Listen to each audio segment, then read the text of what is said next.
Assalamualaikum warahmatullahi wabarakatuh. Selamat siang dan salam sejahtera bagi seluruh peserta Dolan, diskusi online mingguan ID Surabaya yang diadakan setiap hari Senin pukul 15 dan sampai pukul 16.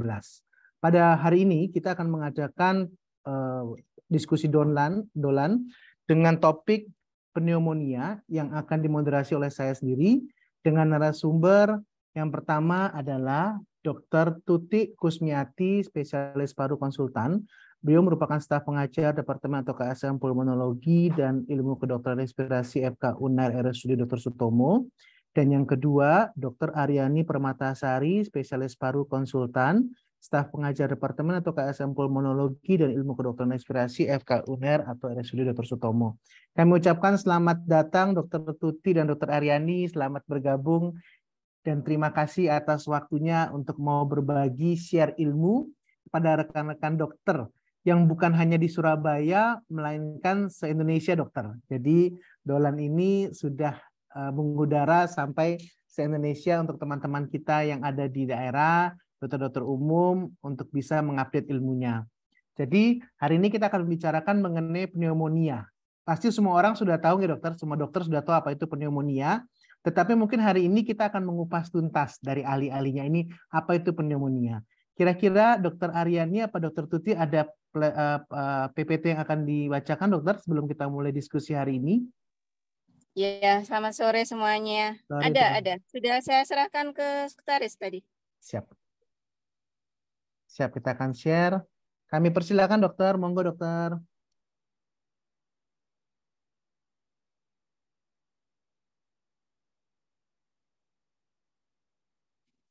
Baik, Assalamualaikum warahmatullahi wabarakatuh. Selamat sore semuanya.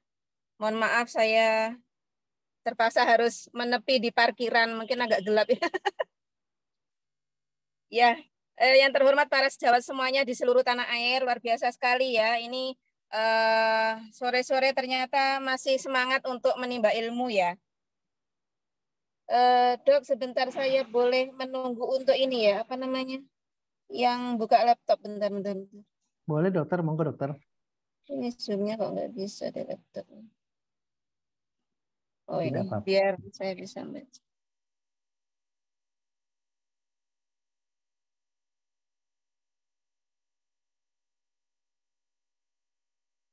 Nah, ini udah. Bentar.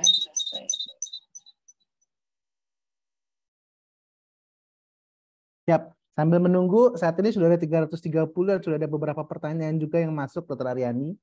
Jadi, mungkin sambil menunggu Dr. Tuti, mungkin kita bisa masuk dulu ke definisi dari, oh sudah ya? Ya, sudah. Oh sudah. Siap, Dr. Tuti. Ini nyambung soalnya ya. Ya, dokter. Monggo dokter, silakan dokter. Baik, sejawat sekalian, pada siang setengah sore ini kita akan berbicara tentang pneumonia. Ini refresh tentang pneumonia itu apa. Kalau dari gambar di judul ini kita sudah paham ya bahwa pneumonia itu adalah kelainan di parenkim paru. Ini yang saya tunjuk di ujung dari segitiga ini adalah tempatnya parenkim. Slide. Nah, di dalam paru sendiri, di dalam saluran nafas, itu ada saluran nafas, kemudian trakea bercabang menjadi bronkus kanan, bronkus kiri, kemudian bronkiolus. Di sini kalau kita lihat, dan ujung akhir dari bronkiolus ini adalah suatu alveoli ya. Ini suara motor mengganggu. Alveoli ini kita ada berjuta-juta alveoli di dalam paru-paru kita, dan ini adalah terminal akhir. Artinya terminal akhir itu ya udara, pertukaran oksigen terjadi di sini, dan ini harusnya area steril. Kalau sampai area steril ini diganggu oleh suatu patogen, oleh suatu benda asing, maka dia akan menimbulkan suatu reaksi inflamasi ya. Slide. Nah, ini mungkin ilustrasi yang sangat memudahkan para sejawat sekalian. Kalau yang kita sebut alveoli itu ya normalnya seperti ini, berisi suatu udara. Di situ nanti akan terjadi difusi ya, pertukaran oksigen CO2.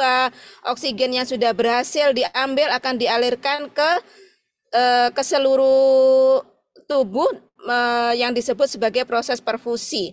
Kemudian kalau terjadi pneumonia, apa yang terjadi? Maka asinus atau alveoli ini berisi cairan radang yang ini mengandung bakteri, mungkin virus, mungkin jamur ya. Slide. Nah, jadi definisinya adalah suatu keradangan akut parenkim paru di mana asinusnya terisi dengan cairan eksudat. Ini saya rasa ini sangat memudahkan kalau kita melakukan KIE kepada pasien ya, apa toh itu pneumonia itu yang seperti apa toh. Kadang-kadang pasien itu akan lebih gamblang, lebih mudah menyerap informasi dari kita itu dengan gambar ya. Slide. Nah, ini adalah gambaran kalau dilakukan foto ronsen. Jadi pneumonia itu kalau di foto ronsen gambarannya ada infiltrat. Infiltrat itu bisa lobaris itu berarti mengikuti lobus di paru. Bisa juga intersisial. Intersisial itu, slide. Nah, ini adalah pneumonia lobaris, mengikuti lobus di paru. Paru kanan kan ada lobus superior, medius, inferior.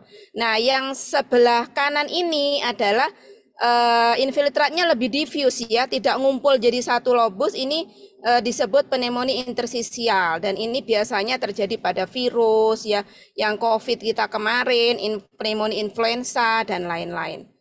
Mungkin itu pengantar dari saya, Dok. Siap, dokter. Terima kasih banyak, dokter. Cukup jelas Ya. presentasinya mulai dari anatomi dan gambaran klinisnya. Mungkin dokter Aryani, monggo mungkin kalau ada tambahan dokter mengenai PPT tadi, dokter. Informasi mengenai pneumonia. Ya, jadi sama seperti yang dokter Tuti ya. Terima kasih banyak, Dok, atas kesempatannya pada sore hari ini ya kepada kami. Jadi saya menambahkan ini aja. Jadi kurang lebih mungkin sama ya seperti yang disampaikan oleh Dokter Tuti. Jadi untuk pneumonia sendiri itu diagnosisnya harus memang ada gambaran konsolidasi ya, kemudian infiltrat dengan air bronkogram pada pemeriksaan fototoraks ya. Nanti mungkin bisa disertai dengan gejala-gejala yang lainnya. Dan penyebabnya tadi ya bukan hanya bakteri tapi bisa virus, kemudian jamur ya, protozoa dan sebagainya. Mungkin itu saja, Dok. Terima kasih, dokter. Ya. Ini sudah ada pertanyaan yang masuk. Jadi bagi Ya. seluruh peserta yang mengajukan pertanyaan bisa di chat, bisa di Q&A. Saya akan membacakan dan akan mencoba untuk membahas bersama-sama. Dari Dr. Yuti Delben mengatakan, bagaimanakah membedakan secara klinis pneumonia karena virus dan bakteri, dokter? Ya, oke. Ya. Jadi mungkin langsung saya jawab aja ya. Silakan, dokter. Nggih. Jadi kalau secara klinis itu ada clue-nya ya. Kalau pneumonia karena bakteri itu seringkali ada purulensi sputumnya. Purulensi sputum jadi kuning atau hijau ya. Kemudian kalau pada virus biasanya enggak. Jadi masih bening mukoid. Ya, ini namanya pendekatan persen tidak 100% pasti begini enggak. Jadi itu adalah salah satu pendekatannya aja. Kemudian biasanya kalau yang viral itu panasnya lebih tinggi ya, lebih tinggi. Kemudian apa itu namanya? Kalau kita beri antibiotik atau udah dikasih antibiotik, antipiretik, lah itu tetap aja panas. Lah itu kita perlu curiga itu. Jangan-jangan ini karena viral kayak gitu. Sudah antibiotik sudah optimal, ini dikasih anti panas juga, tapi kok panas lagi. Nah, kita perlu ini. Kemudian biasanya pada viral itu melibatkan juga sistemik ya. Misalnya ada nyeri-nyeri di persendian, tidak hanya kelainan dari respirasi aja. Memang sulit sih, memang sulit. Nanti kita konfirmasi dengan foto ronsen.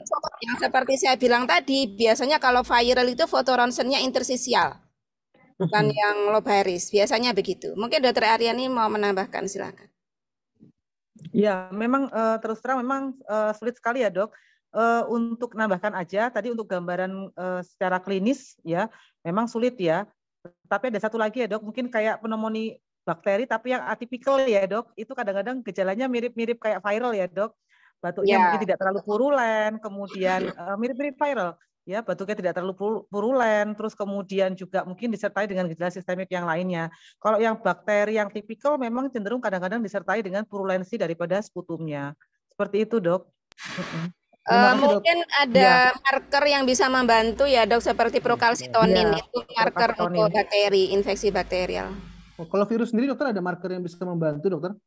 PCR dari virus itu sendiri. Contohnya kayak COVID kemarin ya dok. Ya, PCR influenza, PCR. Siap. Terima kasih dokter, cukup jelas sekali. Ini untuk pneumonia, bakteri, dan virus. Dan kita mengetahui banyak sekali bermacam-macam pneumonia penyebab lainnya. Jadi bagi dokter-dokter yang ingin bertanya, kami persilakan. Ini ada Dr. Suroso Kartosuyoso. Apakah sedang meraih hand? Apakah mau live, dokter? Dr. Suroso? Oh, ya, sepertinya terpencet.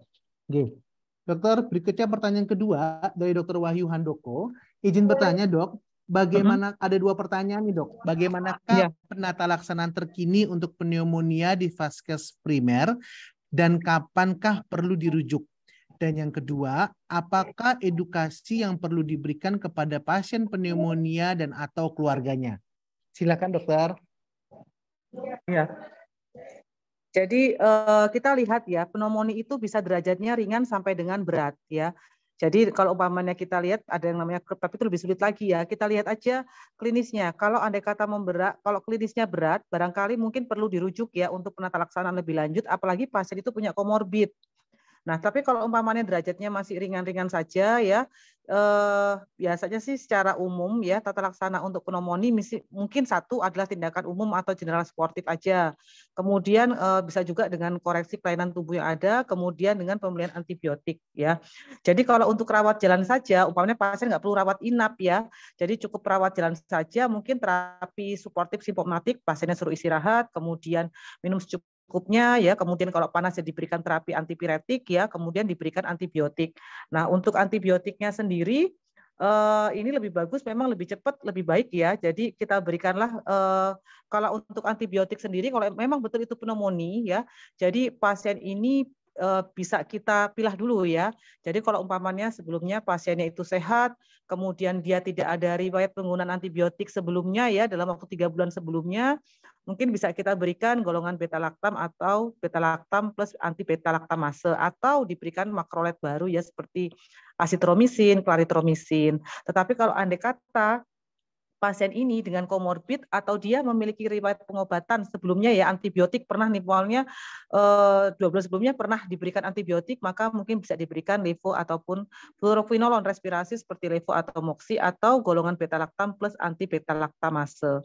Seperti itu. Jadi kalau dilihat aja kalau klinisnya berat apalagi ada komorbid ya mungkin perlu dipertimbangkan rawat inap ya. Apalagi kadang-kadang lansia itu gejalanya full blown ya, hati-hati ya. Tahu-tahu bisa memburuk dengan tiba-tiba. Seperti itu. Mungkin Dokter Tuti ada tambahan, Dok? Ya, jadi kita punya alat bantu untuk menilai keparahan pneumonia ya. Alat bantunya ada macam-macam, tapi yang simple untuk vaskes 1 bisa pakai CURB 65. CURB 65 itu T-nya adalah confusion, jadi pasien ini sadar. Berarti kalau pasien ini tidak sadar, indikasi rujuk. Gitu. Kemudian U-nya ureum lah. Mungkin kalau di puskesmas ureum itu sulit untuk memeriksa ya. Kemudian CURB, respiratory rate-nya. Respiratory rate-nya lebih dari 22 kali per menit, ini berarti pasien ini sesak. Kemudian B-nya adalah blood pressure.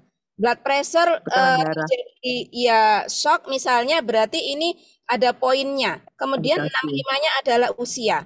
Apabila memenuhi itu semua, blood pressure-nya rendah, RR-nya tinggi, kemudian tidak sadar atau kesadaran menurun, somnolen, atau kemudian dan ini juga disertai usia yang tua, udah itu indikasi rujuk. CURB 65 itu lebih dari 2 poinnya itu harus opname. Itu pendekatan yang mudah untuk teman-teman di vaskes 1 ya. Kalau ternyata misalnya itu tadi nggak ada, seperti yang disampaikan Dr. Aryani tadi, tata laksananya ya suportif. Suportif tentunya ya kalau ada dehidrasi kita beri rehidrasi, dan yang paling penting adalah antibiotik harus secepat mungkin. Bahkan tata laksana sepsis sekarang antibiotik harus diberikan jam ya, 1 jam pertama setelah terdiagnosis pneumonia. Kalau lebih dari itu gimana? Tentunya resiko untuk terjadi perburukan ada. Ya, selain simptomatis yang lain, antibiotik itu wajib hukumnya, gitu ya. Ini Terima kita kasih ngomong dokter. pneumonia, pneumonia bakterial ya. Ya. Ini ilmu baru lagi dokter-dokter. Jadi ada CIURB 65 saya juga baru tahu, ada conscious ureum, terus kemudian respiratory rate dan blood pressure dan usia 65 dokter ya. Wah, terima kasih dokter, informasi yang sangat baik. Nah, ini dok, pertanyaan berikutnya dokter. Nah, apa sih yang bisa kita berikan KIE bagi keluarga pneumonia dokter? Jadi maksudnya apa yang harus kita berikan? Biasanya kan ada yang ruangan harus dibersihkan atau keluarga harus menjauh. Mungkin bisa diberikan saran dokter? Ya, untuk keluarga yang di rumah ya, yang pasti mungkin tadi tata laksana sudah ya.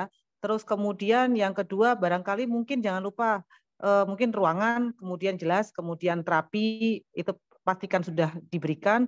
Terus kemudian jangan lupa nutrisi, karena terus terang orang apalagi usia tua ya. Jadi hati-hati ya, kemudian nutrisinya juga harus diperhatikan, kemudian juga hati-hati tanda-tanda dehidrasi dan sebagainya. Mungkin itu yang bisa sampaikan ya kepada perawatan ya untuk pasien dengan pneumonia untuk di rumah ya ini ya. Untuk dokter Tuti mungkin ada tambahan dokter? Ya. Saya rasa sudah cukup. Jangan lupa ventilasinya ya. Ventilasi udara harus berganti karena memang salah satu penularan pneumonia selain hematogen itu juga bisa inhalasi juga. Ya, dokter. Terima kasih dokter sarannya dokter. Jadi dokter berikut merupakan KIE bagi pasien dan keluarganya apabila salah satu dari anggota keluarganya terkena pneumonia. Dokter, ini pertanyaan semakin banyak masuk ya dokter, kita baca satu-satu dokter. Kita coba membahas satu-satu. Yang berikutnya dari dokter Suroso Kartosioso, izin bertanya dokter mengenai pemeriksaan fisik apakah yang bisa ditemukan pada pasien pneumonia dokter. Tadi kan anamnesisnya sudah jelas, kemudian untuk pemeriksaan penunjang radiologi dokter sudah jelaskan di awal. Sekarang untuk pemeriksaan fisiknya dokter, kira-kira apa yang harus diperhatikan dokter? Terima kasih dok. Ya, dokter Aryani dulu apa saya? Iya. Ya dok, jadi untuk gejala klinis ya, untuk gejala klinisnya ini biasanya pasiennya ada batuk. Batuknya sifatnya akut dok, ya beda dengan TBC yang sifatnya kronis, batuknya ini sifatnya akut, mungkin batuknya kurang dari 2 minggu. Terus kemudian kalau memang berat, ini kadang-kadang sampai dengan disertai komplikasi seperti sesak napas ya, yang pasti ada demam ya. Terus kemudian kalau umpamanya tadi ya pasien dengan sesak, demam ya. Terus kemudian kalau pemeriksaan fisik, kalau dokter periksa mungkin sudah tampak tanda-tanda abnormalitas ya, misalnya ditemukan ada tanda-tanda konsolidasi ya, kemudian suara nafasnya bronkovesikuler, kadang disertai dengan adanya ronki dan sebagainya. Nah hati-hati kalau saya pesan hati-hati pada usia lanjut atau pasien geriatri. Kadang-kadang gejalanya full blown dok. Jadi belum tentu ada demam tinggi sekali. Tahu-tahu pasien seringkali saya temui pasien pneumonia, kebetulan dia adalah usia lanjut usia ya geriatri, itu nggak ada demam. Tahu-tahu pasiennya dengan kondisi badan lemah atau tiba-tiba terjadi penurunan kesadaran ya, kemudian ternyata pada saat difoto tampak tanda adanya gambaran pneumonia. Seperti itu dok. Terima kasih dokter. Kemudian batuknya biasanya kalau memang bakteri ya ada disertai dengan sputum yang sifatnya purulen, gitu dok. Siap, terima kasih dokter. Dokter Tuti mungkin ada tambahan dok mengenai pemeriksaan fisik yang khas bagi pasien pneumonia? Sebentar. Jadi tadi jelaskan dokter Aryani bahwa yang pastinya panas, tapi kalau pada pasien usia tua belum tentu panasnya sebagai ya dok ya, belum tentu panasnya sebagai patokan. Jadi full blown kadang-kadang pasien usia tua. Betul sekali, respirator yang meningkat, batuk, ya, terus kemudian batuk. Akut, sesaknya juga akut ya, kemudian disertai dengan sputum yang purulen ya, kadang ada nyeri dada juga ya, kemudian pemeriksaan fisiknya ya mulai ronki, suara nafasnya bronkovesikuler ya seperti itu. Siap dok. Ya mungkin ini ada teman-teman mahasiswa juga ya biar sekalian mendengarkan ya. Jadi seperti yang disampaikan sama Dokter Aryani tadi, kita lihat secara vital sign-nya ada temperatur yang meningkat ya. Kemudian ini tadi pemeriksaan fisik ya pertanyaannya. Temperatur yang meningkat, RR-nya meningkat, dan jangan lupa sistemik untuk blood pressure-nya bagaimana ya. Kemudian untuk pemeriksaan di dadanya biasanya yang paling gampang itu adalah didapatkan adanya suara yang lebih keras ya. Suara yang lebih keras terutama kalau pasien disuruh ngomong. Misalnya, ayo Pak ngomong 88. Kalau kita orang normal ngomong 88 itu suaranya kayak samar, apa ya?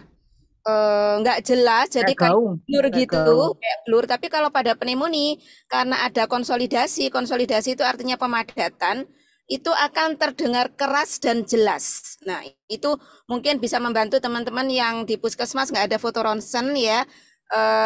Mungkin itu bisa membantu. Kemudian biasanya juga ada ronki bronkofesikuler. Nah, suara yang terdengar keras pada saat kita auskultasi itu tadi namanya bronkofoni positif. Itu sih mungkin yang bisa memberikan petunjuk bahwa ini ada konsolidasi di parunya, gitu, Dok. Ya, terima kasih dokter. Ini juga menjawab sekaligus pertanyaan dari Dokter Harian Utama, apakah pneumonia mutlak harus ditegakkan dengan ronsen?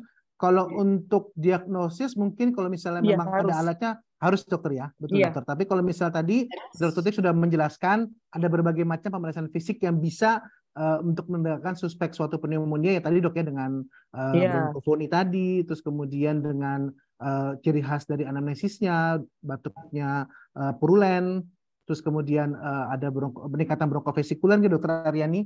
Jadi Iya betul, itu kan pemeriksaan fisik ya, tapi tentunya untuk diagnostik pasti ya sudah foto ya. ya. Paling tidak Oh, kalau jadi ada gambaran seperti itu harus curiga ya, sudah betul curiga ke betul arah siap. sana. Jadi untuk diagnosis pasti daripada suatu pneumonia ini dari ini dok ya, dari ronsen juga dokter ya. Iya, foto ronsen. Jadi ada gejala tersebut Klinis. ya, tapi pada foto torak ya harus ada gambaran infiltrat atau gambaran konsolidasi ya, Siap. disertai dengan tadi gejala-gejala tadi. Siap. Ya, kalau misalnya kita mau mempertanggungjawabkan diagnosis harus ronsen. Karena keluhan batuk, keluhan panas, sesak itu ada juga yang difoto ternyata bersih. Kenapa bisa terjadi begitu? Padahal pasiennya ada ronki, ada wheezing. Itu yang namanya lower respiratory tract infection. Jadi infeksi saluran nafas bawah. Kalau saluran nafasnya, bronkusnya yang terinfeksi, itu kadang-kadang gambarannya tidak nampak, berbeda dengan kalau parenkimnya. Parenkimnya. Itu ya. Siap. Banyak itu kasus lower respiratory tract infection. Siap. Terima kasih dokter. Ini berikutnya pertanyaan lagi dokter. Tetap dari radiologi dokter. Jadi kalau dari radiologi kita suka mendapatkan ditulis DD, TB, dan pneumonia. Bagaimana dokter untuk membedakannya dokter? Ini gambaran radiologi dokter ya, bukan pemeriksaan fisik dan klinisnya tapi. Ya, jadi itulah sebabnya kenapa kita tidak boleh mendiagnosis TBC itu berdasarkan foto toraks saja.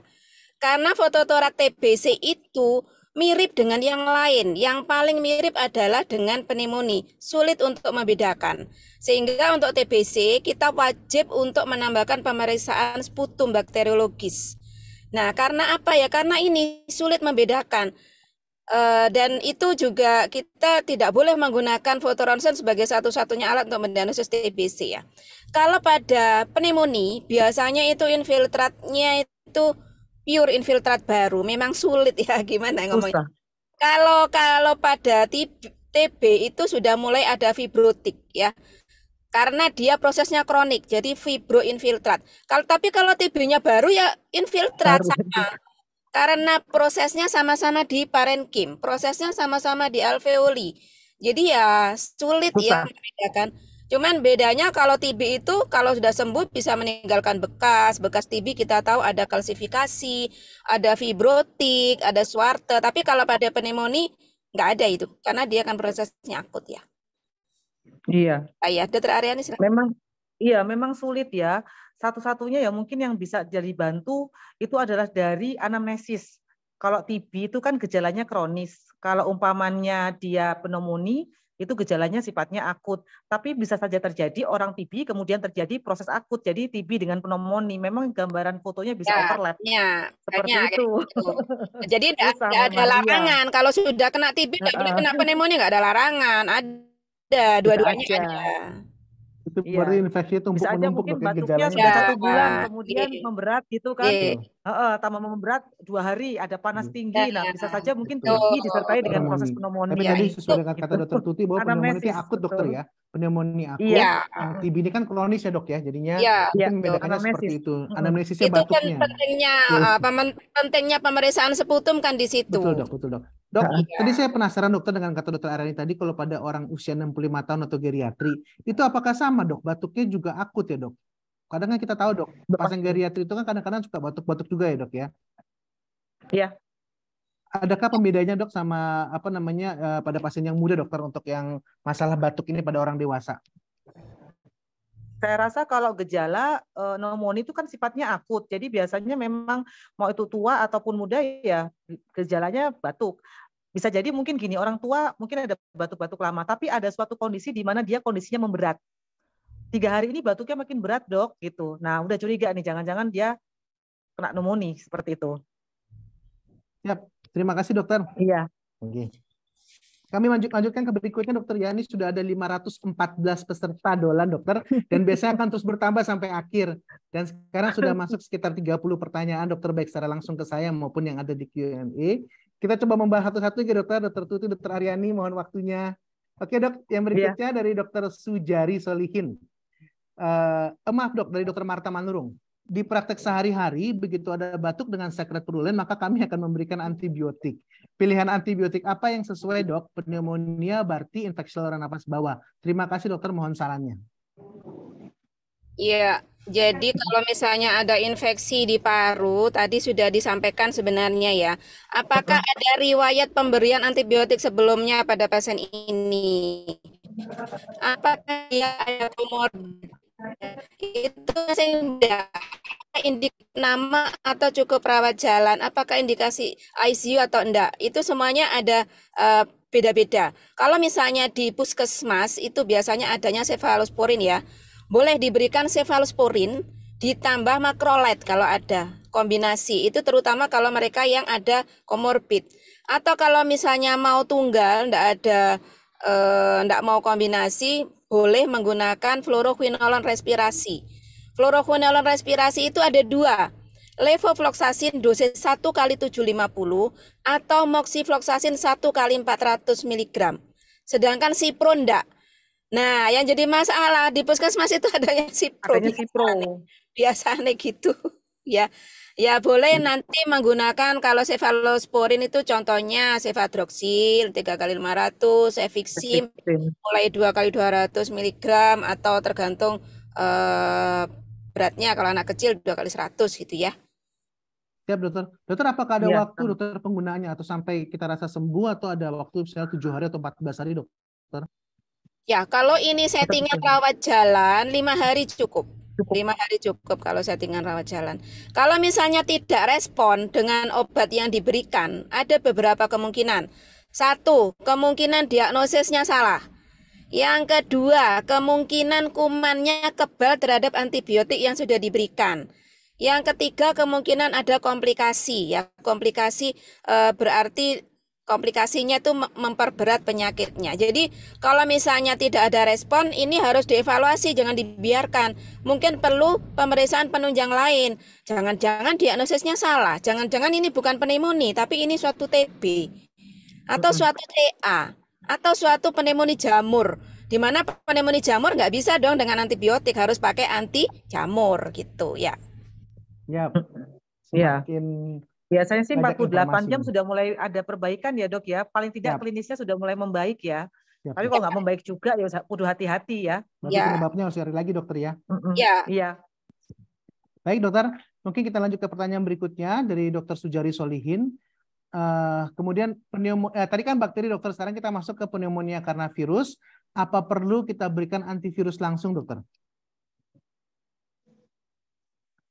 Nah, ini kan idealnya harus dilakukan pemeriksaan ya. Kalau kita dikit-dikit antivirus, kalau kebal kita beneran ada pneumonia virus, obatnya nggak ada. Jadi harus dipastikan dulu ya dok, untuk untuk penyebabnya ya dok, betul. Jadi mungkin kalau misalnya dan jangan lupa virus itu kan self limited sebenarnya. Betul dok. Jadi enggak usah terlalu buru-buru. Ini self limited, istirahat, kasih makan yang banyak, makanan bergizi, minum bergizi. Kalau itu yakin suatu viral ya. Betul. Tadi kan jelaskan tertutup di awal gejala viral juga khas seperti gejala-gejala virus infeksi virus Ya, lainnya dok ya. Ada Seperti sakit flu. seluruh badan, ya kan dok, ya, ngilu-ngilu, ya, demam. wis mirip-mirip COVID itulah. Kan kemarin kita banyak belajar dari COVID ya. Betul sekali dokter. Terima kasih dokter. Berikutnya dokter. eh, Oke dok, untuk dokter Musonto Hari tadi kembali lagi dok, menanyakan apakah ada perbedaan pemeriksaan fisik kembali ya dok ya, antara pneumonia viral dan bakterial apabila tidak ada fasilitas radiologi dokter. Monggo dokter. Biasanya kalau virus itu kita belajar dari COVID jarang kita menemukan suara nafas tambahan, Ronki. Biasanya suara parunya clear Masih sih. normal. Kalau dari pengalaman saya kemarin, ya Mungkin gejala klinisnya juga ya jarang. dok ya, barangkali juga ya klinisnya biasanya tadi sudah disebutkan ya, kalau umpamanya batuknya aja ketahuan sekali ya, batuknya kalau bakterial itu biasanya didapati purulensis putum. Kalau virus lebih cenderung biasanya produksinya sedikit. Coba kemarin waktu yang COVID kan susah sekali kita Betul. mendapatkan Betul sekali dahak dok. ya kan, Ya. jadi Dahaknya, batuknya betul sekali. kering, jadi Lebih ke arah tenggorokan. kering ya dok ya. Iya betul, itu udah Siap. kelihatan sekali dari situ Oke. saja. Kalau batuknya purulen banget udah ketahuan tuh ini kemungkinan bakteri ya. Siap. Tapi kalau virus tuh cenderung biasanya kering Siap. ya, seperti itu. Jadi tetap benar dokter ya, tetap kalau memang tidak ada fasilitas radiologi ya kita mencoba mencari ke kota terdekat. Saya rasa fasilitas radiologi di kabupaten bahkan di kecamatan sudah mulai ada ya dokter ya, di beberapa Ada, rumah tapi sakit memang perlu daerah. dirujuk ya dok. Betul sekali, betul. Iya. Oke. Kemudian dari dokter Lila Ratna Kusumani dari Rumah Sakit Daerah Nganjuk dokter. Selamat siang dokter, untuk slow resoluting pneumonia dengan riwayat pengobatan TB paru, kata laksananya bagaimana nih dokter? Ini sepertinya dokter paru nih. Slow resoluting pneumonia dengan riwayat pengobatan TB paru. Ya, ingat ya bahwa TB paru itu penyembuhannya meninggalkan bekas. Jadi mau ditunggu sampai kapanpun ya dia tidak akan hilang. Kalau misalnya itu bekas TB. Jadi yang dimaksud slow resolving itu dari pneumonia atau dari TB-nya. Kalau dari TB-nya ya sudah segitu-segitu terus.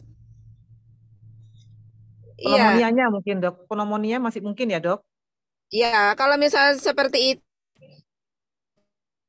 biotik mungkin ini aja perlu rasanya indikasi untuk kultur yang seperti itu ya. Apakah terapi yang antibiotik yang kita pilihkan itu sudah tepat atau belum? Jangan-jangan sudah kebal. Jadi percuma aja dong kita ngasih antibiotik yang sudah kebal. Ya itu tadi aja yang kita menilai respon terapi dengan 3 hari pemberian antibiotik. Kok nggak respon, kok tambah jelek, kita mesti berpikir ulang nih. Apakah diagnosis kita benar? Jangan-jangan antibiotiknya kebal, seperti itu ya. Karena itu memang harus Ya, segera tapi yang pasti kalau dirujuk ya dok ya. betul. Tapi kalau karena pneumonia memang bisa resolusi ya, resolving ya. Walaupun memang mungkin ada yang namanya Ya, slow agak resolving, lambat. membaik, kelihatan Ya. lambat, betul. Paling Tergantung juga enggak. luasnya ya dok, luasnya. Kalau Betul. luas sekali mungkin butuh waktu agak lama, bisa 3 bulanan. Paling Kayak kemarin enggak COVID dari itu, klinisnya. iya. Kalau Betul. radiologinya mungkin agak lama terutama pada orang tua, tapi klinis Lambat. sudah membaik. Dulunya Membaik. pakai masker 6 liter, sekarang tinggal 2 liter. Kan ini ada perbaikan. Siap. Leukositnya awalnya 20.000, sekarang 10.000. Tapi fotonya membaiknya ya, cuma membaik. sedikit. Nah, itu mungkin itu yang namanya slow resolving ya, nggak usah bingung. Iya, betul. yang penting klinis membaik. Hati-hati pada usia tua, ada komorbid kayak diabetes juga lebih lambat biasanya. Siap. Ya. Baik. Dokternya juga menambah pertanyaan dari Dr. Stefani Thorain jurnalis hampir sama dokter. Apakah gambaran fototoraks pulmo pada pasien yang baru sembuh dari pneumonia akan memperlihatkan gambaran fototoraks pulmo yang bersih tanpa infiltrat?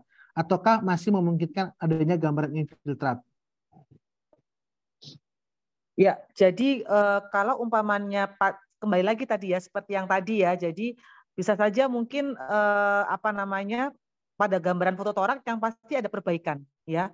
Cuman mungkin ada yang cepat, ada yang lama tadi ya, slow resolving ya, tergantung tadi mungkin luasnya ya pada saat dia kena pneumonia. Kemudian yang kedua apakah mungkin pada usia tua jauh lebih lama. Kemudian yang ketiga ya tadi mungkin ada komorbid kayak diabetes juga biasanya akan lebih lambat, tapi perlahan-lahan biasanya akan membaik seperti itu. Siap dok. Terima kasih dokter. Beda dengan TB, betul fibrotik. Ya. Tapi akan Kayak beda pasiennya penggambarannya. COVID kemarin loh kan, walaupun ini ada yang sampai 3 bulan baru bagus, 6 bulan baru lumayan ya. Iya. Kelihatan gradasinya Tapi kelihatan membaik dok ya. sekali. Tapi membaik, Kalau TB betul. kan biasa fibrotik ya jadinya dok ya. Iya, betul. Makanya kalau ada pasien TB dengan pneumonia, kita foto torak ulang agak cepat, ya kita mau lihat apakah ada perbaikan atau perburukan dari gambaran infiltrat oleh karena pneumonia-nya. Karena kalau TB kan lama ya, Betul sekali. pneumonia relatif lebih cepat. Oke. Dokter mungkin ini lanjutan lagi pertanyaan dokter dari dokter Zainur Rofik. Iya. Ini hampir-hampir sama jenis pertanyaannya. Tadi kan sudah antibiotik kan sudah jelas ya dokter. Nah sekarang Iya. kalau kita curiga suatu polineumonia viral non-COVID, apakah tetap perlu antiviral? Kalau perlu jenis obat antiviralnya dokter. Tadi kan yang dijelaskan kan antibiotik ya dokter. Sudah ya.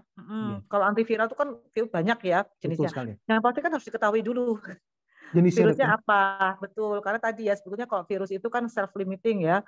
Jadi sebetulnya dia bisa membaik dengan terapi suportif dan sebagainya ya. Dan nggak gampang-gampang deh, karena terus terang untuk mencari jenis virusnya juga bukan hal yang mudah ya, seperti itu. Jadi dikit-dikit nanti antivirus main tembak-tembak, ya itu nanti resikonya resistensi seperti itu. Siap dokter, terima kasih jelas dokter. Dokter, ini mungkin sudah dijelaskan di awal, tapi dokter Ituanya sini masih ingin menanyakan dokter, membedakan infiltrat pneumonia dan TB pada foto toraks dokter. Tadi ya, di depan kan tadi sudah sudah disebutin dijelaskan. ya, kayaknya membedakan gambaran infiltrat oleh karena pneumonia dengan TB itu terus terang itu agak sulit ya, sama tadi ya. Hands on workshop sulit untuk mendiskusikan. Itu pun sulit. kalau misalnya bisa dibedakan pun ini artinya tetap ada 50-50 kemungkinan TB, kemungkinan pneumonia tetap ada. Jadi nggak ada yang 100% ini aku yakin pneumonia, nggak bisa. Ini 100% saya yakin TB. Agak sulit kayaknya. Siap. Ya tadi anamnesis klinisnya dan sebagainya ya.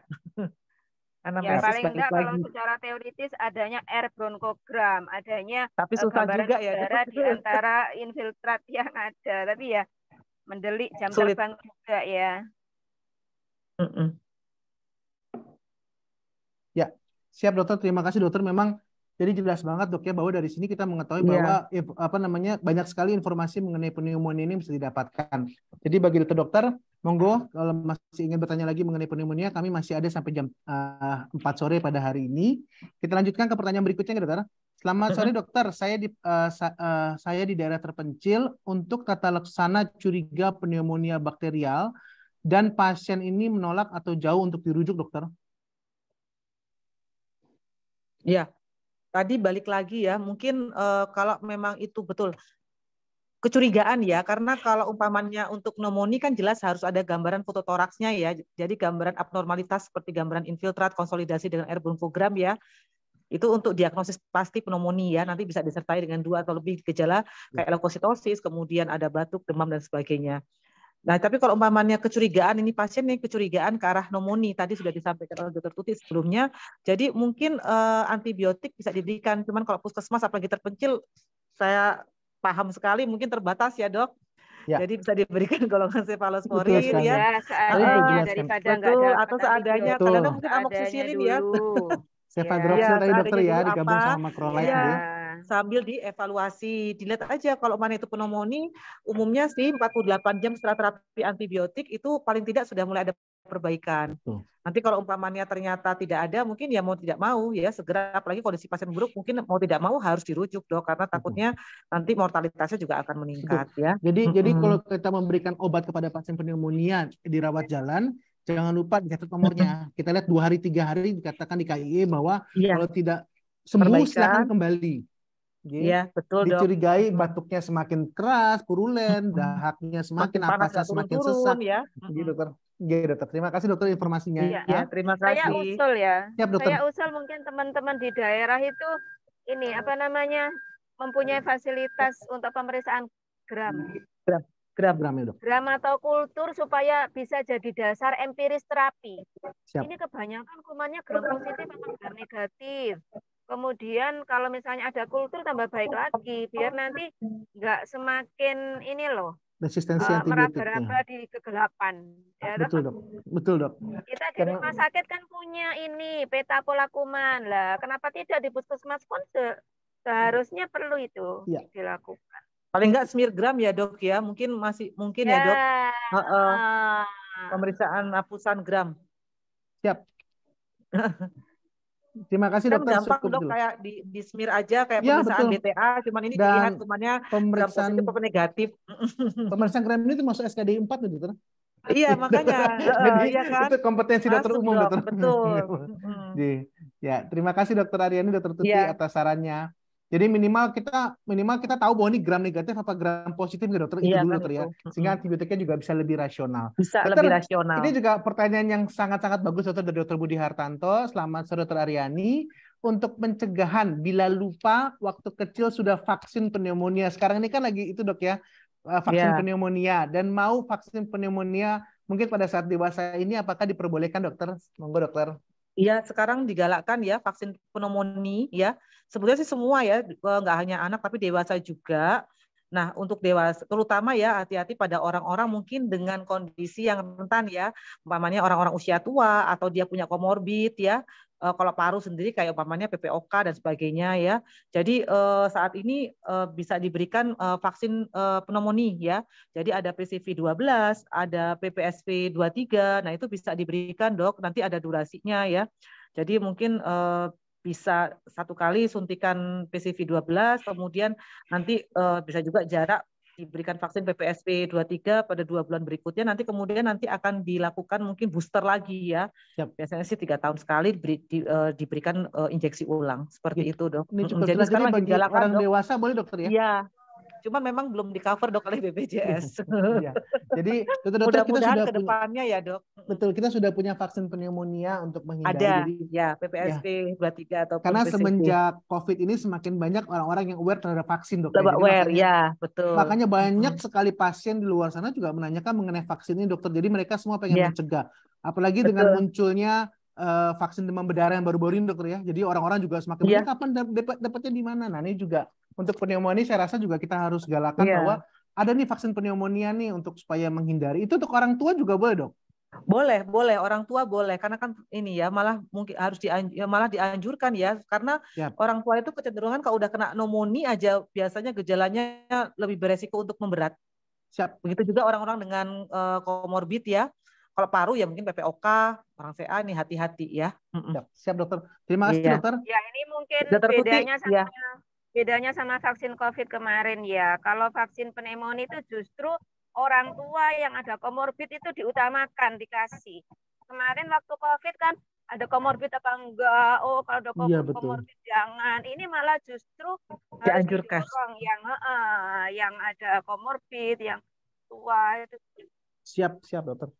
Terima kasih dokter. Jadi seperti biasa, sama seperti kanker serviks, berarti untuk pneumonia lebih baik mencegah daripada mengobati, dokter. Betul dokter ya. Dan ini tadi dijelaskan sama dokter Aryani sama dokter Tuti bahwa ini bisa untuk semua umur, bahkan untuk orang tua yang ada morbid ini dipersilakan juga untuk digunakan. Bisa. Jadi informasinya ada yang cukup satu kali tanpa ada booster. PCV.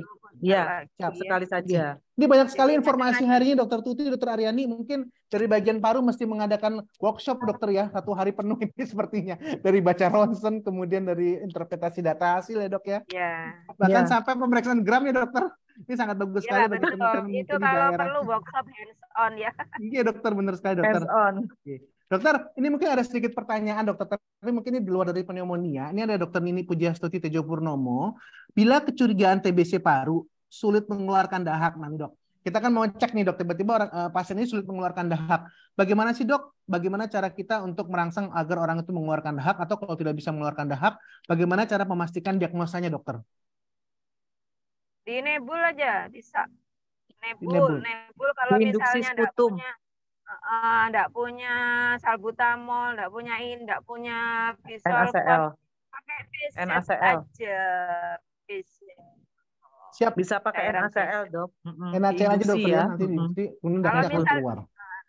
Kalau enggak punya alat nebul, biasanya kan dimodif sama oksigen itu ya, tekanannya ya, untuk dorong uap nebulnya, dorong cairan nebulnya. Kemudian silakan ditambah mukolitik. Iya, mukolitik kalau adanya di puskesmas apa N-asetilsistein, apa GG, apa Ambroxol. Jangan Ambroxol. lupa pasiennya suruh minum banyak malam hari, minum putih, kemudian ada gerak-gerak gitu ya, ada latihan fisik sebentar biar ini loh gerak Harusnya keluar ya riaknya. dok ya. Siap. Kemudian jangan lupa ini teknik untuk mengeluarkan dahak. Tarik nafas dalam. panjang, Dalam. 1, 2, 3, nafas dalam. Batukkan. Kemudian yang terakhir ditahan, batukkan. Nah, itu kadang-kadang kalau pasien Teknik. enggak diinfo ya nggak ngerti yang dikeluarkan air liur ya. Siap. Jadi ingat 1, 2, 3 tahan, baru batukan dokter ya. Jadi Nafas bagi yang panjang, bukan 1, 2, 3 oh cepet bukan ya. 1, 2, 3 iya. Tarik nafas panjang. Iya, nafas panjang, pelan.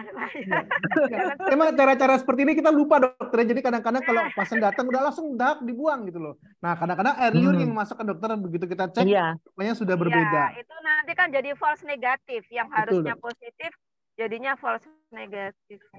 Siap, siap. Iya. Terima kasih dokter informasinya. Iya. Dok, Iya. kita masuk ke berikutnya. Ini sudah ada pembahasan baru lagi dokter.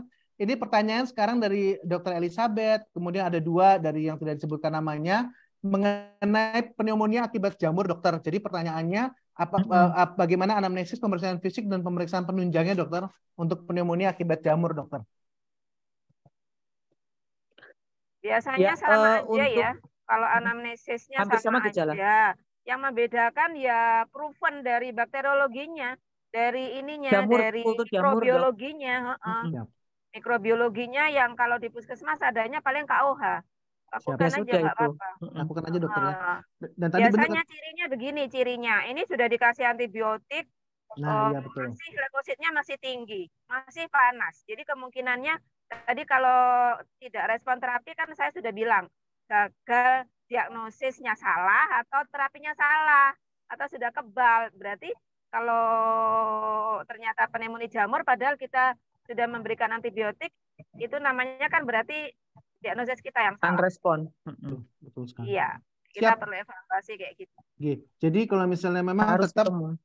tetap Tetap kita harus menggunakan, ketemu, iya. dokternya menggunakan Pemeriksaan kultur. Kultur.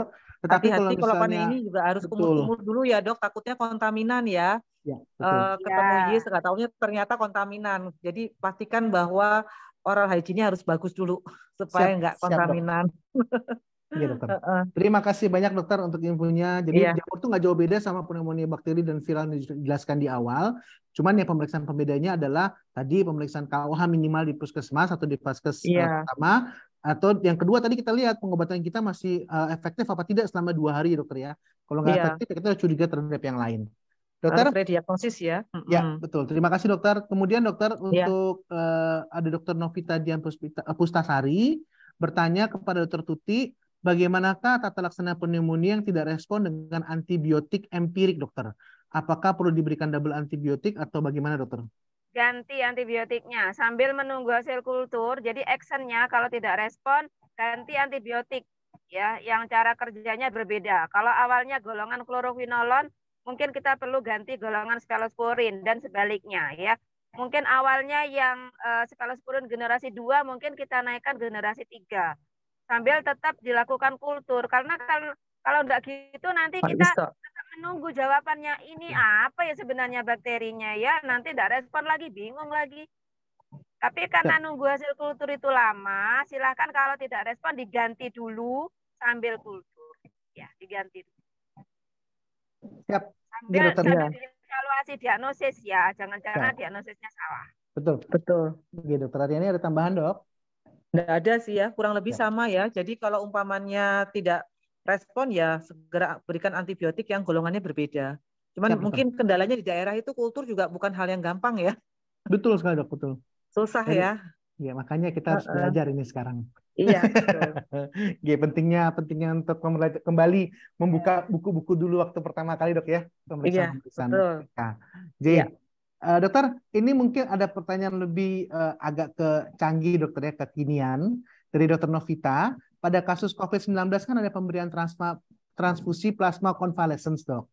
Apakah pada kasus pneumonia viral non-COVID dan bakteri juga bisa diberikan terapi plasma convalescence, atau apakah ada terapi mutakhir, dokter, untuk pengobatan Ada sih. pneumonia saat ini? Untuk COVID aja TPK sudah nggak direkomendasikan sekarang ya. ya. Apalagi untuk Betul. bakteri nggak. Tetap bakteri Bukan maksudnya virus yang lainnya tadi, Dok.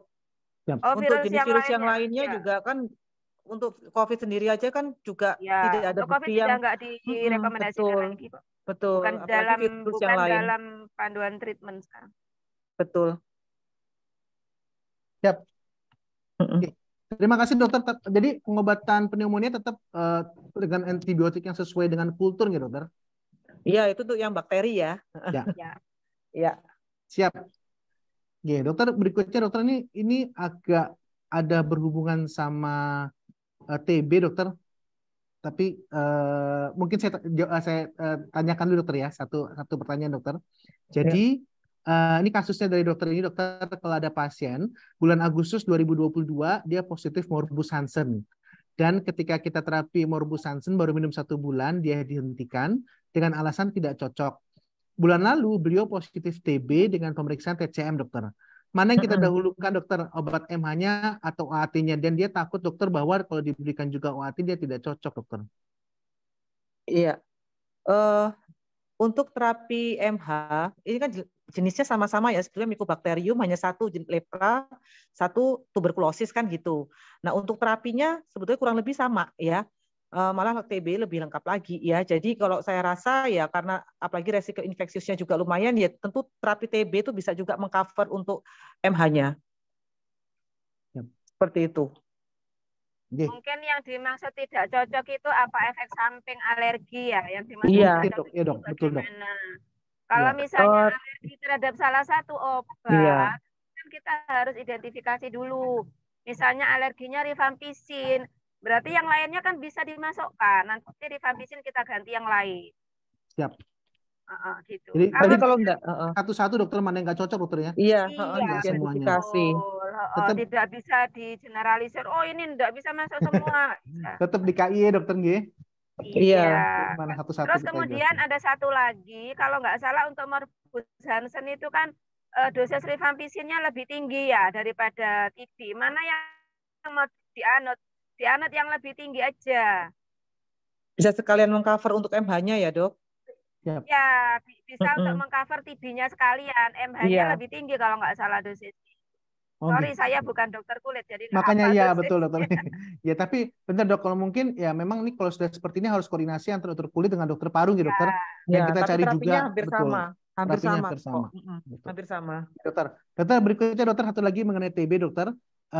Pada kasus TB paru dengan efusi pleura, apakah Mycobacterium tuberculosenya tampak di cairan efusinya itu, dokter? Terima kasih, dokter. Sulit untuk menemukan cairan efusi di kuman TB. Kuman TB di cairan efusi. Bahkan untuk tes cepat molekuler pun tidak direkomendasikan untuk dicek dari cairan pleura karena sensitivitasnya rendah. Hanya 42% sensitivitasnya. Jadi sayang nanti TCM-nya nanti kalau dipakai untuk sesuatu hal yang tidak ini ya. Iya. Tidak efektif dan efisien jadinya. Sulit sekali ya. Jadi mungkin bisa dilakukan analisa cairan pleura ya. Biasanya didapati antilimfosit atau MN dominan. Tapi ada satu pemeriksaan, dok, sebetulnya bisa dilakukan, yaitu ada tes. Cuman nggak tahu di semua daerah apakah bisa diperiksakan atau tidak. Cut-off point-nya 40. Jadi kalau itu ada ya kemungkinan besar penyebabnya oleh karena TB. Itu, dok. Cuman ada tes ini nggak tahu apakah di semua daerah itu ada atau tidak. Membantu ada tes, cuman kadang-kadang itu juga nggak 100%. Tidak. Ada pasien saya TB, ada tesnya juga nggak tinggi juga ada. Iya, betul. Cuman yang bisa membantu dari analisa cairan pleura, biasanya kalau efusi TB itu glukosanya rendah. pH-nya lebih dari 200. MN dominan. Mononuklearnya dominan ya. Kemudian kalau misalnya usia muda, jenengan tidak tahu penyebabnya apa, ya biasanya karena TB. Tapi kalau usia tua perlu dieksplor ya, takutnya metastase, proses metastase dan lain-lain. Betul sekali, dokter. Terima kasih, karena efusi pleura belum tentu hasil dari parunya juga, dokter, ya, di primernya, dokter, ya. Ya. Bisa jadi Dokter, mungkin karena malignansi ya. terima kasih dokter. Sampai Ya. akhir acara ini sudah ada 577 dan sudah di total 650 dokter yang ikut hadir pada acara Dolan hari ini. Dan ada sekitar 40-an pertanyaan yang masuk dokter. Mungkin sebelum kita tutup acara ini dokter, mungkin ada pertanyaan gold dokter. Bagaimanakah kunci penting bahwa seseorang itu telah berhasil pengobatan pneumonia dokter? Jadi setelah kita berikan tadi, wah udah 2 hari kita ganti, terus kemudian berhasil dokter, itu tandanya gimana gitu dokter? Ya klinisnya membaik ya.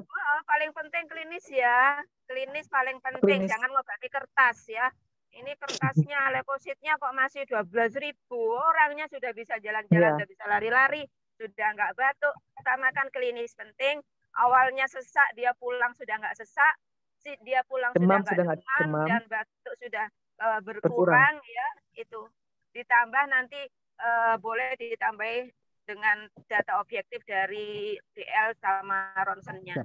Dengan ronsen resolusinya kadang nggak bisa cepat ya. Lambat, tapi paling tidak ada perbaikan ya dibanding sebelumnya. Iya, ada perbaikan. Iya.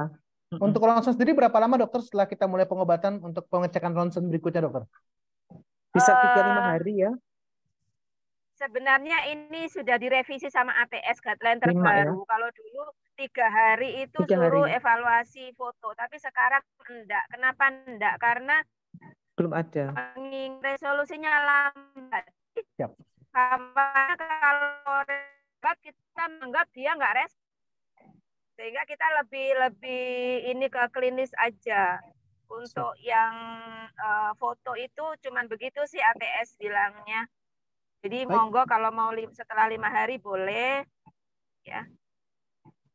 Baik dokter, terima kasih banyak dokter. Terima kasih banyak untuk ilmu dan sharing session pada hari ini dokter.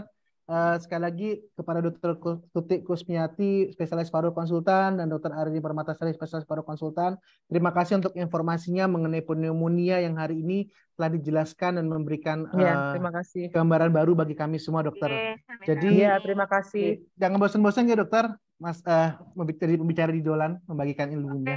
Ya, terima kasih banyak. Oke, dokter. Saya sambil untuk pergi. Harus nggak apa-apa dokter. Mengejar waktu soalnya. Tetapi informasinya lengkap dokter. Terima kasih sekali lagi. Ya. Mudah-mudahan bermanfaat. Terima kasih dokter.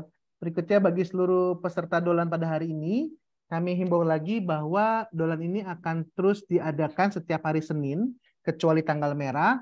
Dan untuk bulan Juli kita akan ada 5 kali program Dolan, di mana dari IDAI, Perhati, Perdami, Perdosi, dan IAUI, Urologi, yang akan memberikan topik. Untuk poster akan kami berikan secara berkelanjutan, mungkin dalam waktu dekat ini, dan terima kasih kepada seluruh peserta yang telah hadir sampai sore ini, dan kami mohon maaf apabila kami ada salah kata, dan kalau ada kekurangan dari Dolan pada hari ini, kami mohon maaf sekali lagi, dan semoga apa yang kami berikan informasi pada hari ini dapat memberikan manfaat bagi seluruh dokter-dokter yang ada di Indonesia. Sekali lagi kami ucapkan terima kasih. Wassalamualaikum warahmatullahi wabarakatuh.